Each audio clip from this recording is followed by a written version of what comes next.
Press conference के दौरान सुषमा स्वराज ने जहां भारत की सुरक्षा और विदेश नीति से जुड़े गंभीर मुद्दों पर बात की, वहीं उन्होंने उस व्यक्ति पर भी चुटकी ली जिसने उनसे ट्वीट कर अपने खराब रेफ्रिजरेटर को ठीक करने की मदद मांगी थी। मोदी की विदेश यात्रा पर बोलते हुए सुषमा ने कहा कि प्रधानमंत्री की विदेश यात्रा से अप्रवासी भारतीयों का मनोबल और आत्मविश्वास बहुत बड़ा है। इराक, लीबिया और यमन से लोगों को संकट की स्थिति से निकालने पर बोलते हुए सुषमा ने कहा कि ये बात अलग है कि मैं किसी का रेफ्रिजरेटर ठीक न कर पाऊं, लेकिन भारतीय नागरिकों की मदद में हम किसी तरह से पीछे नहीं हैं। मनोबल के साथ साथ प्रवासी भारतीयों का हौसला भी बढ़ा है। आज उन्हें यह आश्वस्ति हो गई है, उन्हें भरोसा हो गया है सरकार पर कि अगर हम संकट में फंसेंगे तो ये सरकार हमें निकाल लाएगी। तीन चुनौतियां इन 2 वर्षों के कार्यकाल में हमारे सामने आई हैं, जहां से हमने बहुत बड़ी निकासियां, बहुत बड़े इवैक्यूएशंस किए हैं। इराक से, लीबिया से, यमन से।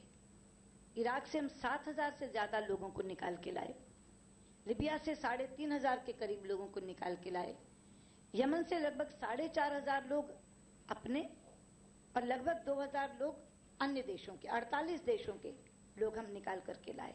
तो ये जो इंडियन डायस्पोरा में एक भरोसा आया है, और ये तो बड़ी निकासियों की बात मैं कर रही हूं, लेकिन छोटे छोटे समूहों में जो फंसे हुए लोगों को हम निकालते हैं, यहाँ के व्यक्तिगत एक व्यक्ति को भी हम निकालते हैं। गीता से गुरप्रीत तक की अनेकानेक कहानियां हैं, अनेकानेक कहानियां हैं। आप रोज देखते होंगे कि कोई भी व्यक्ति जब फंसता है तो मदद मांगता है। ये अलग बात है मैं किसी का रेफ्रिजरेटर ठीक ना कर पाऊं और उसमें मदद ना कर पाऊं, लेकिन जहां तक इंडियन नेशनल्स का सवाल है, भारतीय नागरिकों का सवाल है, उनकी मदद में हम किसी तरह से पीछे नहीं हैं।